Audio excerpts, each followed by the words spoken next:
What's up, guys? Frank here with one of my favorite bands of 2010, Mr. Benjamin Sharp himself, aka Cloudkicker.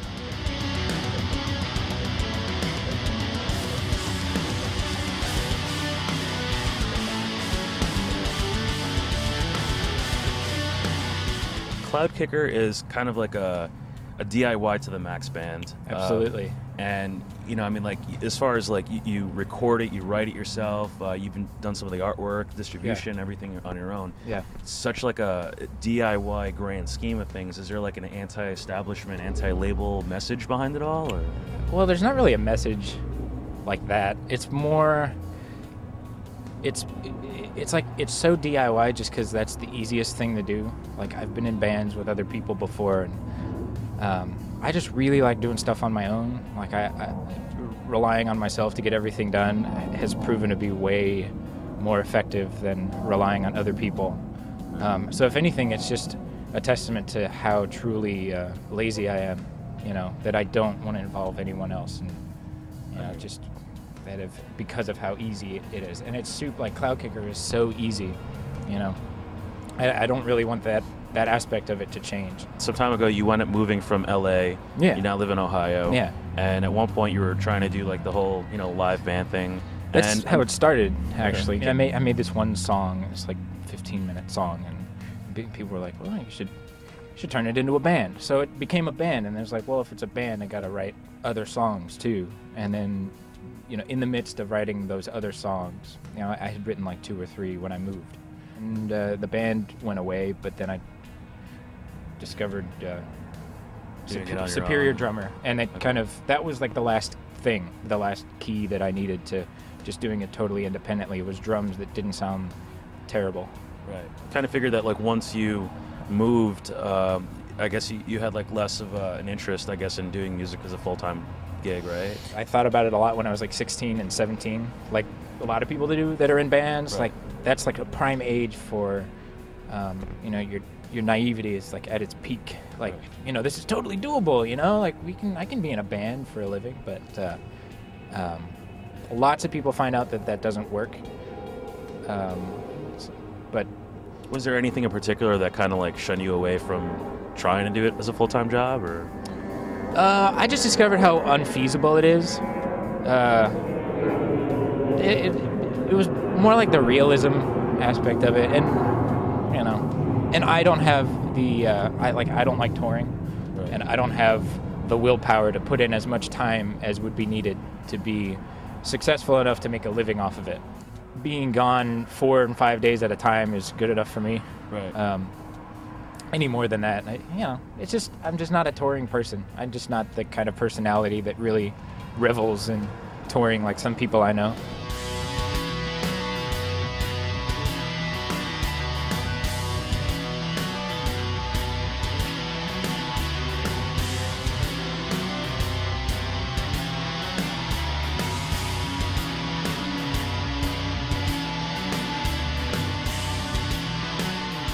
It seems like you give most, if not all, of your music away for free on your Bandcamp page. And, you know, yeah. Depending who you ask, I guess, in the industry, like, some people would say, oh, that's, like, forward thinking, and other people are like, oh, that's really foolish, you know? Like, but screw that guy. Yeah.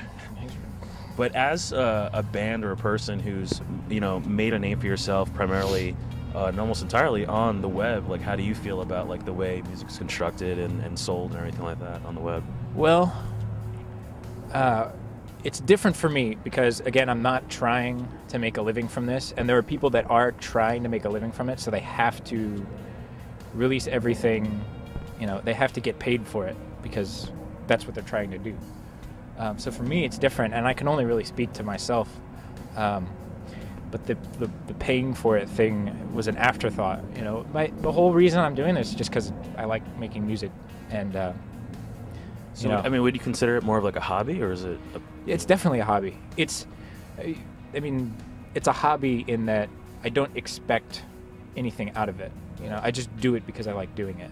The songs, I mean, they have so many layers going on, so many different things, variations. You know, I know you program the drums, and the rest is pretty much all you doing it. Yeah. What would you say goes into, like, you know, each and every song that you do? There's the basic idea, like the core, and you know, it'll usually just be the riff. I know when I write a riff, it's going to be a lot more than just that riff. Right. So at this point, like the the kind of anchoring guitar track is just that. It's just like an anchor, and then I can really just explore, adding tracks on behind it. But it's gone from, in the beginning, the mentality was kind of like, let's see how many tracks I could put on, and like just if it doesn't sound cool, add more tracks. Right. And now I feel like I have, and I'm trying to refine that down to fewer is better, and get as much out of the simplicity as I can. The music itself, I mean, there's very like melodramatic parts, and then it's like very technical and stuff like that. Is there like any kind of like inspirational type stuff that you go through while writing some of the stuff? There's a short answer and a long answer. The short answer is no.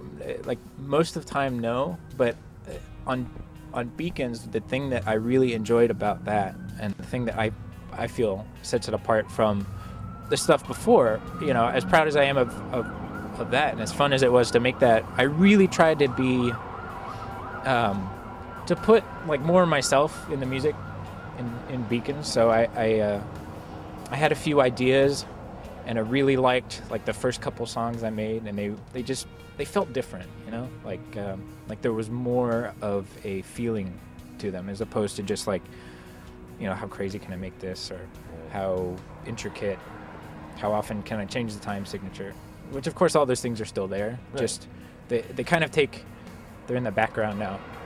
At least they are in Beacons. I don't know what happens next. I'm sure you get this probably a lot, but gent is a term or a subgenre getting thrown around, and you get included in it. Yeah. And I mean, like me personally, I don't really think that it describes what you're going for or your music well. But how do you feel about it? I still don't really know what it is. Like, I don't have very strong feelings about it. I listen to tons of different kinds of music. I don't really care what it's called. There are people who, I think most people are like that. It's just there are some that are very vocal about like, no, this is this, and this is that, and they're different. Where I think most people that enjoy nowadays more than ever too. Just subgenres every 10 seconds. Yeah, and it's been happening that way since there was only really like rock and roll for a little while, and then it all kind of. As soon as someone started being influenced by someone else, it started blending. So now we're just blending crazy stuff with crazy other stuff.